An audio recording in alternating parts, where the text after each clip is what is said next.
Você já se perguntou o que faz o seu coração bater mais forte? O que faz meu coração bater mais forte é saúde em primeiro lugar, né? Que Deus me dá, graças a Deus, e trabalhar todos os dias para sustentar meus 2 filhos que eu amo muito. A família é a base de tudo, né? Sem ela a gente não é nada. Quando a gente está de bem com a vida, né? Tudo está bem, a gente está com saúde, a família está bem, é isso. Culturalmente, na nossa sociedade, o coração e os sentimentos estão relacionados, seja em histórias, crenças, metáforas. Mas quando o assunto é saúde, apesar do bem-estar emocional contribuir para o bom funcionamento do coração, quando ele bate muito acelerado, dá palpitações, desconforto no peito, falta de ar, esses podem ser sinais de problemas cardíacos. As doenças do coração são as que mais matam no mundo. Aqui no Brasil são, em média, 1.100 óbitos por dia. Cerca de 14 milhões de brasileiros têm alguma doença no coração, segundo dados da Sociedade Brasileira de Cardiologia. Os números reforçam a importância da prevenção e do tratamento precoce. Mas como se prevenir? Quais os fatores de risco? O que fazer para proteger o coração e garantir que ele funcione com a força que precisa? É o que você vai ver no programa Viver Melhor de hoje. O radialista Adriano Silva trabalhava mais de 12 horas por dia em 2 empregos. Não fazia atividades físicas, dormia pouco e nem tinha tempo para pensar em comida saudável. Trabalhei muito tempo assim dessa maneira, se eu não me engano, foi uns 10 anos. 10 a 8 anos trabalhando assim nesse dia a dia. Entrava num, saía corrida, aí você tinha que ir para casa, cuidar das coisas em casa. Então assim, acaba que você não tem algum tempo para si, né? Até que em 2019, 20 dias depois da morte do pai, que faleceu vítima de isquemia cerebral, a vida deu uma reviravolta daquelas que mudou totalmente o rumo dessa história. Estava sentado lá na sala de casa, minha esposa chegou, ó, você não aguenta, eu tenho que levar para o hospital, isso não é certo. Aí foi onde a gente foi para o hospital. Quando eu cheguei no hospital, na hora que eu entrei, não aguentava de dor no peito, doendo demais meu peito, já fui direto para a UTI. Foi aonde o pessoal, passei 7 dias na UTI, depois de 20 dias de falecimento do meu pai. E foi onde eles descobriram que eu tenho isso é hereditário, que eu tenho uma veia tortuosa no coração. Adriano, que hoje tem 36 anos, sofre de isquemia coronariana, que ocorre quando o fluxo de sangue que deveria ir para o coração é reduzido e, consequentemente, o oxigênio não chega no órgão em quantidade suficiente. Apesar dos sinais do corpo de que algo estava errado, Adriano achava que as dores no peito e os batimentos cardíacos acelerados eram provocados pela tristeza pela perda do pai. Eu nunca imaginava, porque eu com 32 anos de idade nunca imaginava que ia ter um problema desse, né? Assim, do coração, assim, um problema desse raro. Poderia chegar um caso de falecer, morrer e ali no laudo você ter algo assim com um problema de coração, né? O coração é um dos principais órgãos do corpo humano. Ele bombeia o sangue para todas as partes do corpo por meio de um complexo sistema circulatório formado por uma rede de vasos sanguíneos. O sangue transporta o oxigênio e os nutrientes necessários para o bom funcionamento do organismo. Para garantir um fluxo saudável e diminuir as chances de desenvolver problemas cardíacos, especialistas alertam para a importância de hábitos saudáveis. Lembre sempre, prato colorido é um prato mais saudável. E outra coisa, desembale menos e descasque mais. Tudo que vem da natureza, tudo que nasce, ou então tudo que cresce e reproduz, foi feito para o seu consumo. Tudo que você pega de embutido, enlatado, tudo que você tem que abrir uma lata, aquilo ali tem conservante, aquilo ali vai ter muito sódio. Assim como a alimentação, o exercício físico também contribui diretamente na prevenção e tratamento de doenças cardiovasculares. Ele atua na frequência cardíaca, fazendo com que o coração trabalhe mais. Com isso, há o fortalecimento da musculatura do órgão.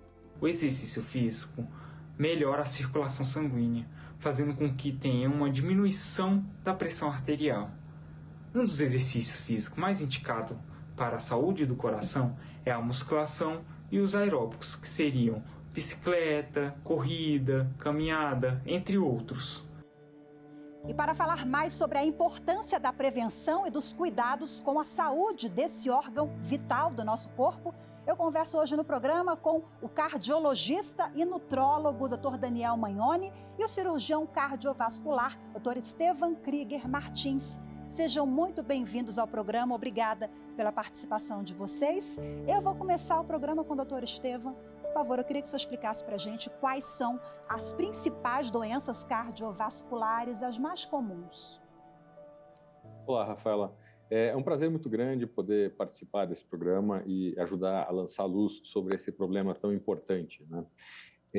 As principais doenças cardíacas que a gente tem hoje ainda são a doença isquêmica do coração, onde a aterosclerose, que é o envelhecimento das artérias, o endurecimento e, finalmente, calcificação e obstrução das artérias do coração, que levam sangue e distribuem sangue para o músculo cardíaco, isso progressivamente se desenvolve ao longo da vida e culmina na maturidade das pessoas, em torno dos 50 até os 70 anos de idade. Uma parcela das pessoas desenvolve essa doença e acaba desenvolvendo quadros que podem ser muito graves. Pode se manifestar desde uma leve angina, um desconforto no peito, ou ser até mesmo assintomática, até quadros muito graves que levam a infartos e insuficiência cardíaca. Esses últimos quadros, essas últimas apresentações, são bastante severas e podem haver necessidade de diversos tipos de intervenção, desde intervenções menores, como a angioplastia com implante de stents, que é algo mais ou menos corriqueiro, a pessoa pode internar, fazer isso eletivamente e ter alta no dia seguinte, até situações bastante mais dramáticas, em que a apresentação é muito severa e o risco à vida da pessoa é muito grande. E pode exigir, nesta situação, até mesmo a realização de transplantes cardíacos ou o uso de outros aparelhos mais avançados, como as diversas modalidades de corações artificiais. Doutor Daniel, agora com a palavra, seja bem-vindo mais uma vez. Bom, quais são os sintomas? E as doenças do coração, elas podem apresentar sintomas que muitas vezes enganam e aí o diagnóstico demora a sair ou o paciente não identifica que aquilo pode ser um problema no coração? Olá. Na verdade, você tocou num ponto muito importante, sintomas. Alguns dados da literatura mostram que o infarto é o primeiro sintoma. 40% das pessoas que chegam nos nossos pronto-socorros com infarto nunca tinham sentido nada. Por isso que essa doença é tão preocupante, é uma doença tão dramática. Via de regra, nós podemos ter também a famosa angina, que é o cansaço e a dor no peito no esforço, que vai tendo um aumento gradativo de acordo com a piora da doença. Quanto maior o estreitamento, maior a chance de ter angina. O coração sofre pela não ida de sangue arterial e aí dói, como dói no músculo da perna da gente, por exemplo, fazendo esforço. Então, angina, falta de ar, que nós chamamos de dispneia, e cansaço, são os principais sintomas que os pacientes relatam aos médicos. Tem também batedeira no peito, taquicardia, mas se atentar que a doença arterial coronariana, como o Estevam até colocou, às vezes não tem sintoma algum. Por isso, a importância do diagnóstico preventivo, do diagnóstico rotineiro de ações que façam um screening, que façam uma avaliação dos sintomas, avaliação cardíaca, como teste ergométrico, exame laboratorial, ultrassom, que é o ecocardiograma. Doutor Estevan, quais são os fatores de risco para as doenças cardiovasculares? A gente observa como principal fator de risco o caráter familiar. Essa é uma doença, a aterosclerose, basicamente, é uma doença que se manifesta dentro de famílias. Não existe uma correlação com um caráter genético específico, ou seja, não tem um gene identificado que provoque essa doença, mas a gente percebe que determinadas famílias têm esse espectro mais manifestado, ao passo que outras famílias têm outros tipos de espectro ou até mesmo não têm essa doença. Entretanto, o metabolismo do colesterol e o uso de algumas substâncias como o cigarro e excesso de álcool podem acelerar ou piorar a doença da aterosclerose. A ingesta excessiva de gorduras e a vida sedentária associada com a presença de diabetes e hipertensão arterial são dos principais fatores mais importantes. Nem todos esses fatores a gente consegue controlar, mas a gente precisa agir sobre os principais fatores. Por exemplo, obesidade. A obesidade é fundamental que as pessoas tentem se manter dentro de uma faixa de peso próximo ao ideal, se não for possível manter o peso ideal.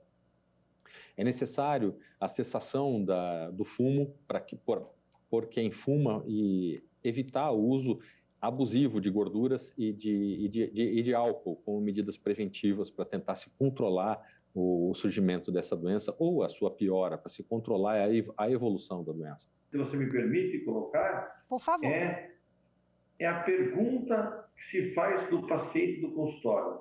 Eu costumo dizer aos meus residentes, aos meus alunos, exatamente que a conversa com o paciente é importante e a principal pergunta é: o que se move na sua família?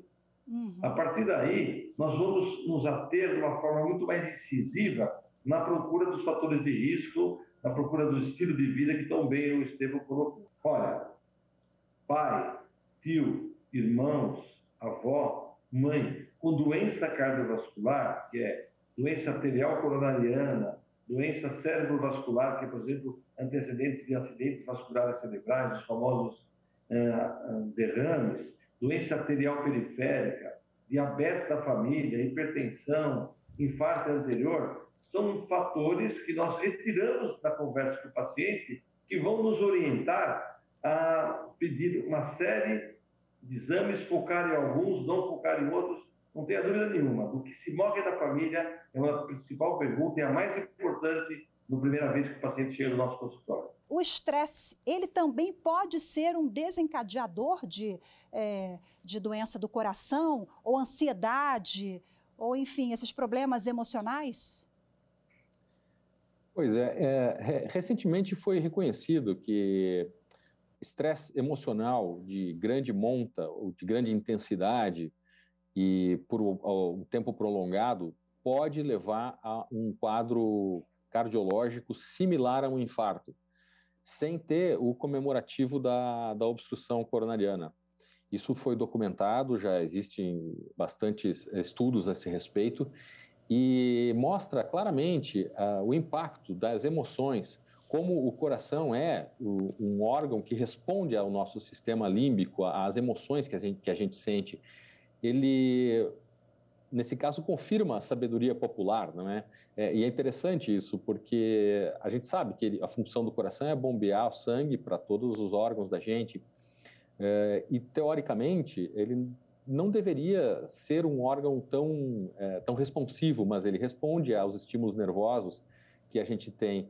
E isso remonta a situações primitivas em que nós ainda morávamos nas cavernas e precisávamos responder rapidamente com estímulos de luta ou fuga, né, a qualquer ameaça maior à nossa existência. Então, isso trazemos até hoje do quadro evolutivo, né? Isso está impresso no nosso código genético. O médico precisa conhecer o paciente e identificar que momento da vida e como trabalhar isso aí, porque não é simplesmente dar um remédio ansiolítico, dar um calmante para dormir que vai resolver o problema. É entrar na vida daquele paciente, identificando o seu estilo de vida e, a partir daí, elaborar em conjunto medidas que possam, sem dúvida nenhuma, reduzir esse estresse. Doutor Estevão, falando agora em idade, né? O senhor ressaltou no início que algumas doenças elas podem aparecer acima de 50 anos, tem ali uma linha de corte no que se refere à idade. Mas por que, e se é de fato isso aqui de senso comum que a gente escuta falar, que o infarto, por exemplo, pode ser mais letal em pessoas jovens? Isso é um fato? Olha, Rafaela, realmente existe uma correlação, né? Para uma doença, a aterosclerose, de modo geral, ela é uma doença degenerativa, do envelhecimento. Então, o corte é aproximadamente por volta dos 50 anos, porque é quando começam a aparecer os quadros de envelhecimento das pessoas. Se a doença se manifesta antes disso, é sinal do aumento da gravidade dela. É uma doença mais agressiva, é uma doença muito mais severa. E se ocorre um infarto ou uma manifestação maior desta doença antes do que a gente espera, é um sinal muito importante e, em geral, está associado com quadros mais graves. Então, é verdade isso. A gente encontra quadros mais severos, mais graves em pacientes mais jovens, por conta das doenças mais graves que eles manifestam, né? E é esse fenômeno de ocorrer. A doença, quando mais grave, ela costuma se manifestar mais cedo. Bom, a gente vai fazer agora um breve intervalo. Eu peço licença para vocês, daqui a pouquinho a gente volta a conversar. Você fique com a gente porque já já vamos falar sobre os avanços da ciência, a cirurgia inédita realizada recentemente por uma equipe brasileira que permitiu que um homem vivesse por 45 dias com 2 corações batendo dentro do peito. Os detalhes a seguir, eu volto já.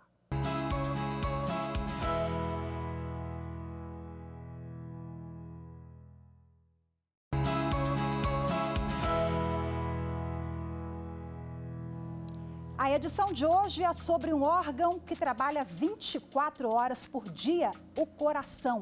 De todos os nossos músculos, ele é o que faz o maior trabalho físico e é altamente resiliente. Por produzir o próprio impulso elétrico de forma independente do cérebro, o coração pode continuar a bater mesmo depois de separado do corpo, desde que tenha suporte de oxigênio, claro. Você sabia disso? Pois é, para descobrir mais informações sobre esse músculo tão complexo, eu volto agora a conversar com os meus convidados, o cardiologista e nutrólogo Dr. Daniel Magnoni e o cirurgião cardiovascular Estevan Krieger Martins.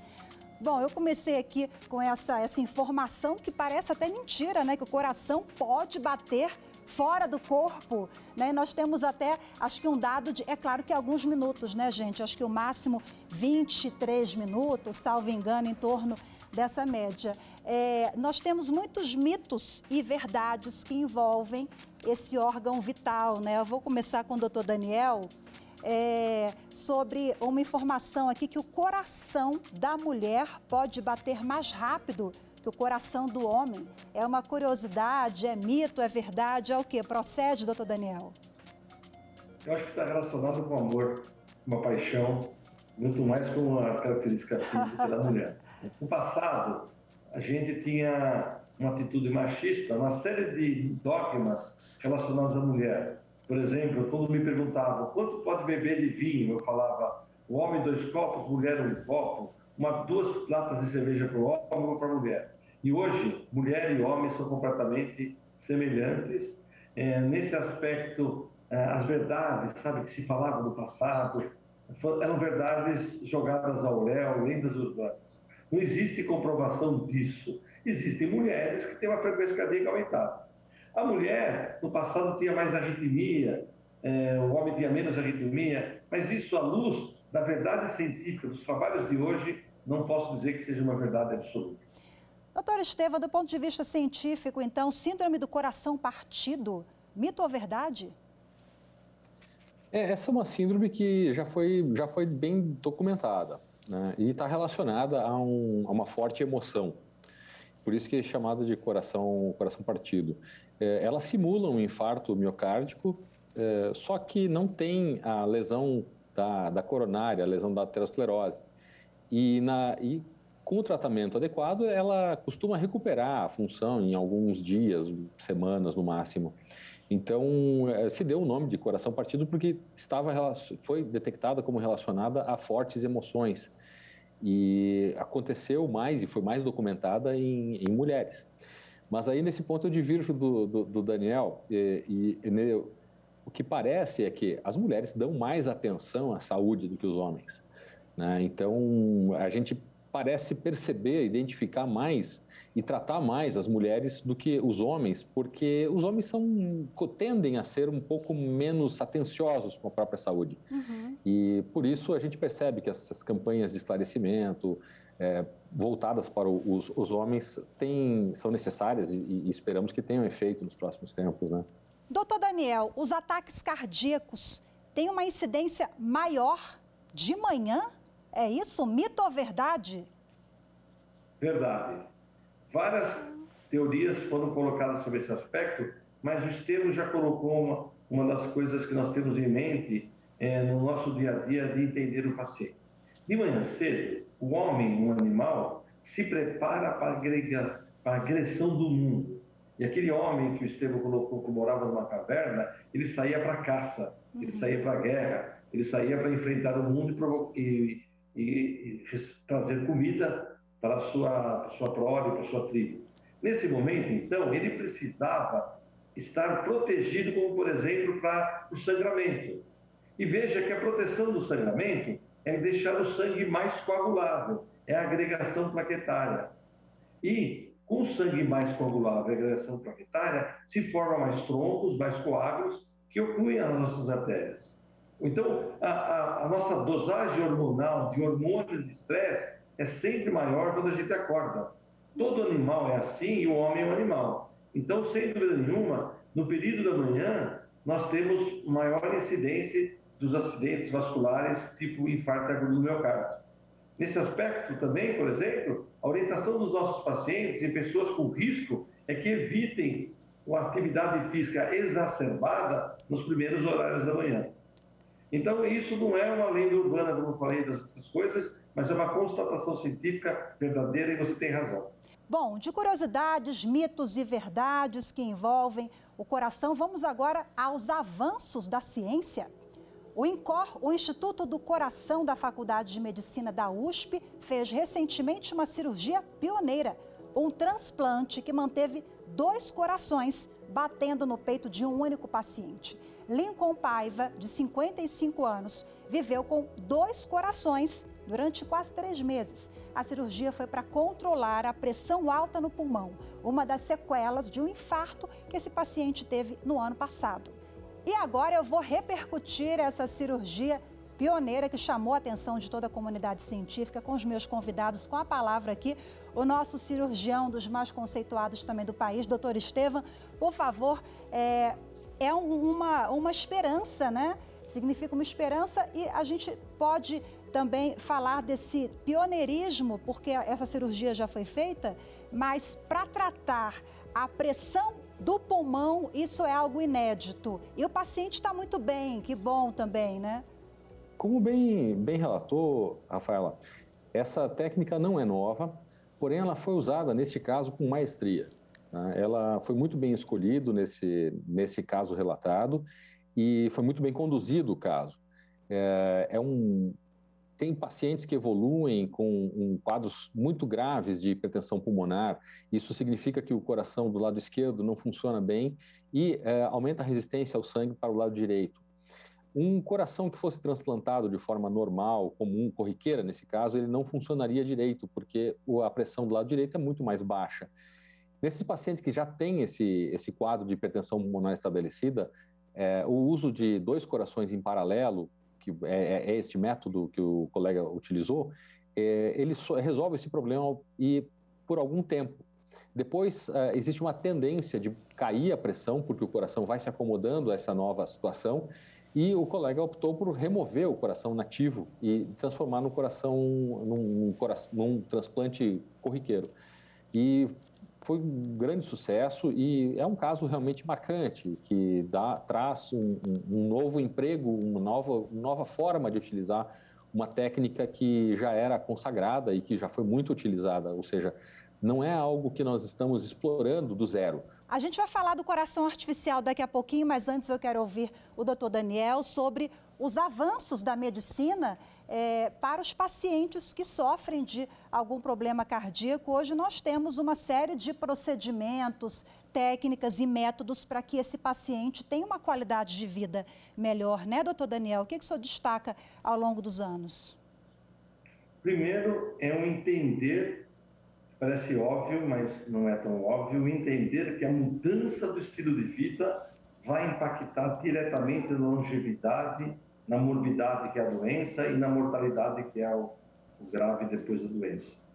Segundo, é entender as novas drogas do controle da diabetes, drogas mais efetivas, com menos efeito colateral. Com relação às técnicas, eu chamo a atenção cada vez menos, me perdoe aqui o doutor Estevão, mas cada vez menos a cirurgia de ponto de sapena e cada vez mais os procedimentos hemodinâmicos de colocação daqueles stents, aquelas gaiolinhas dentro das coronárias, que eu vivi no Hospital do Coração, o surgimento desse procedimento há há muitos anos atrás, pelo Dr. Eduardo Souza, e hoje o que se achava difícil há 30, 40 anos atrás, hoje se coloca 3, 4, 5 stents em pacientes que não podem submeter a cirurgia de ponto safena. Então, a hemodinâmica cresceu muito.